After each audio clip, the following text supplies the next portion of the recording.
Hello, my loves. Let's get you a new moon in Virgo video. This is actually my second version because I realized I probably should do two versions more often instead of just doing one and throwing it out there. It's kind of like what this energy is really about too. Learning the discipline and the discernment and the opportunity that we have to make things better, to apprentice with them, to not just be like, oh, it's now or never, let's just jump out there, but to really chart your course and to really plan your growth and plan where you want to be in life. Something about this energy is trying to bring us, smack us down to earth in regards to timing, so that we realize timing and our life here is very fragile and it's short. And we might think we have all these things, but we actually don't, and we're losing them by the minute. So getting that instigation in your life is something that actually gets you to make better choices and to make you take things more seriously, where otherwise you're just racing to escape, or racing to numb your pain, or racing to numb your emotions, and are not really here now in life.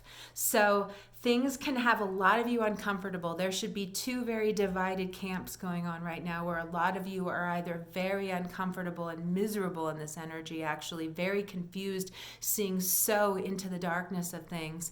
And then the other side is really like, oh my gosh, this is the best thing that it has ever been. So you're going to hear people who are so full of hope and so full of excitement for where we're going, and then other people who are just like, oh my gosh, this is the worst thing ever. And what I really want you to know, two different things with that, but one is that,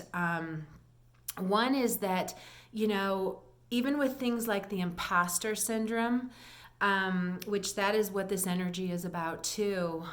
You only have the imposter syndrome until you get older and more expertise, that's not right. If you get more, you become an authority with what you are learning.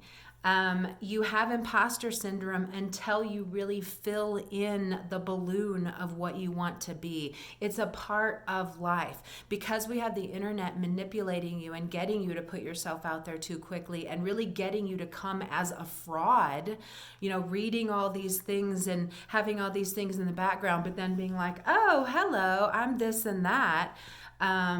Yet then stopping record and feeling like you're an imposter and people are going to judge you and you're going to get found out, and you know, all these kind of things. But because we've been allowed to do that, everybody's just a shell of what they will eventually be when they stay on this path and have discipline around what they are to know as an authority in life. You will have imposter syndrome until you've actually walked enough time to then put yourself out there. Kind of, I thought about that with my business and how I didn't share my work. Everybody wanted a reading from me, and I would always like, oh yeah, maybe, and I would always like pass it along. Until I was about 40. And now I understand that I did not want to come out until I was really able to fill in all the spaces as an authentic authority on the matter. You know, I was like, if I'm just going to have to front this, if I'm just going to have to kind of feel like, oh my God, I don't really know what I'm talking about, then I'm not going to put myself out there. And the world has conditioned you to put yourself out there too quickly, to have a whole sea of imposters who are pushing all this material and pushing all these things to the point we're now saturated and everything is watered down and losing its potency by the minute. So it's also like, we need to be more responsible for ourselves in saying, hey, I feel like an imposter right now. I don't think it's time for me to do this. I think I need to get better. I think I need to study this more. I think I need to know more about what I want to be an authority on. So recognize to be in the imposter syndrome is just saying you're not ready. It's the same thing if you meet someone and they ask you to marry you and you're like, I don't know, I don't feel like this is right. It's just saying you're not ready. You're not ready for this. You're not ready for this next level. You're not ready for this next thing, but there's nothing wrong with that. That's the growing process. That's how we're going to get you into an authority, because intellectualized people aren't authorities. The mountain guide who's read all the books on how to do it is not an authority on actually walking that journey and taking you to the higher places. So understand that that's a really big part of it. And you are going to have to be, because we don't have any controls around us, you can do whatever you want to do, really. Now, at least, we're so sensitive with our energy, we can kind of tell who's not really ready and not really cooked yet and who really is. And it's going to be these things that are always kind of guiding us with our body, where our bodies are like, oh my gosh, this is where I want to be. And I don't understand why, but this is where I want to be. So expect your body to give you lots of feelings at this time, but also to understand this energy is all about getting us moving and getting us moving in ways where we are feeling good, where we are honoring where we're at. If we're still in the imposter syndrome, we're still cooking. There's nothing wrong with that. It was just your body letting you know, not yet, not yet, not yet, but not that it's a bad thing, but honoring that you heard that, you felt that, you are feeling in some way that you still need to get better and you still need to grow into more an authority. Honor that. Don't give it such a negative interpretation. See it as a positive thing. I'm going to come out as the best. Wait until you're the best. And then it's this whole other experience. And not only that, but you're giving a whole other quality to the world, because if you're passing off imposter syndrome things, you're giving them these things that are half quality. They're not holding all the weight that they could. And you then cheated that person out of them getting it from an authority.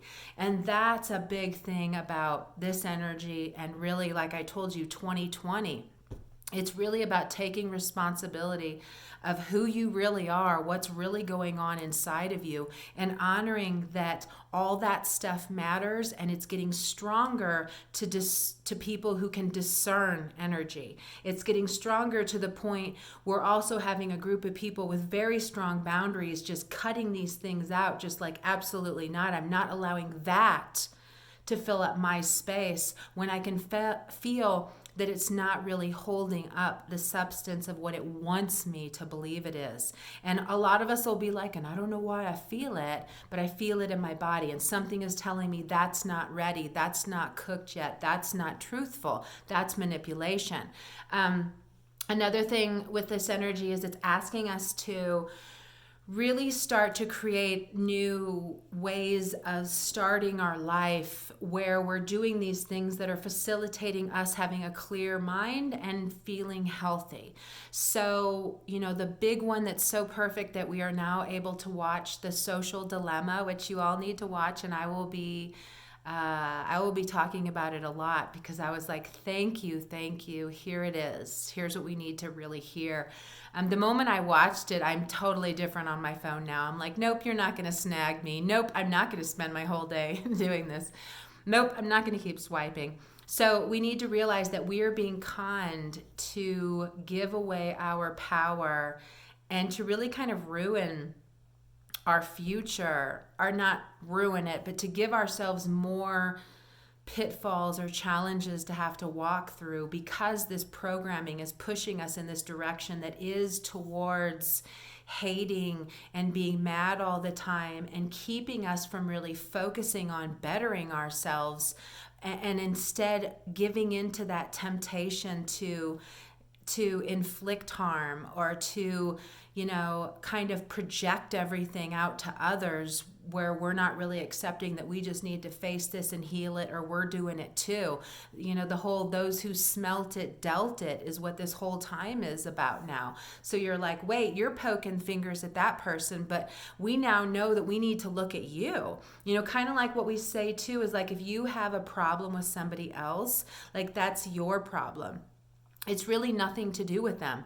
It's to you, it's for you to grow and learn and see why you're so triggered by others, and find the ways to have disagreements or to want or to feel divided with others, but not to the point that it's a negative thing, to where you're honoring that their contribution to my world may be a bit too toxic, so I'm going to make the space to have a boundary where they are not allowed to bring this into my life, and then to go on your way. But to not be like, and I'm going to have a boundary because of this negative person, and it's because of this, and it's because of that, and it's because of this and that. They're horrible people. It's us learning to not go there, because that's always something that's inside of us, whether that's how we were talked to. This is the bully kind of thing that we have, where we get off on putting other people down, or we get off on like diminishing them, or get off on using words in our body that are embarrassing to anybody else, that we are getting off on diminishing them in the eyes of others. That stuff is you. That is 100% you. And it's been kind of like the greatest lessons I've really applied to my own life, in seeing things shift so much, that if I have nasty things to say about other people, that's all on me. The universe put them in my path for me to see how I judge people, but also judge this thing inside. Like, this is a message for me. I mean, it's changed me so much that what's strange is there's like no friction at all around me in my life right now. There's nothing but total harmony, which I've never ever had that. But I feel like it's just this thing where I'm not allowing my ego to say, no, you're the problem. No, you're the one who doesn't know. No, I'm the one who is better. No, I know better. No matter what, like, I don't allow myself to do that. And it's changed things so much that, what I kind of say is, it's like, now I'm very quick to be like, oh my gosh, I'm so sorry I'm in your way. Oh my gosh, I'm so sorry that, I go quick to go down like that. But I'm also at the same time very badass and strong with my boundaries, that I also am not going to take anything that's like diminishing me. So like, I might appear to go down, in how I approach people now, but ultimately the moment that anything is not honoring of me, I'm out of there. I'm not gonna, well, let me try to get you to understand, or let me try to get you to love me, or get you to, change your ways, or whatever. It's not about doing that. It's all about you. It's all about healing your stuff, healing the inner voices, having the discipline and the discernment to recognize where you do need to commit to things, but also let go of things, realizing that you've done all you can do, or that's not really on you, or what is on you is to just not be ruffled and disrupted by everybody's things, needing to be the one who is right, needing to be the one who's on top. The moment you can kind of let that go, you then are able to sit in your energy and actually see it grow. And that's what we're not seeing in people right now. We're not seeing them grow. We're not seeing them get places. We're not seeing them rise above. And it's because of all this hidden mental negative, wanting to see others hurt, wanting to diminish others and be like, you're so stupid, when ultimately that's the whole thing that we need to avoid. That's the big warning. Everything that we're saying is coming right back to us. Everything that we're saying means something that we need to hear about ourselves. So it's easier to be like, oh, you're the one who's totally messed up, and not recognize that actually I probably am, if I'm saying that about anybody, because ultimately, the more we heal and face our own stuff, the more we recognize that everybody is wounded. And when you're wounded, you do the wrong things. You make the wrong decisions. If you've not faced your wounds yet, you are choosing a life that is so against what you could be living, but you're not gonna know it until you start to heal. And then you're gonna start looking out at everybody else and recognizing where they are on the healing journey, recognizing too that if you want to bring them down, you're just going to take yourself back on your own healing journey. So this time is about keeping it real, being in it, and really wanting to change your life right now. Okay, we got to stop. I love you. I'll talk to you soon, okay? All right. Bye.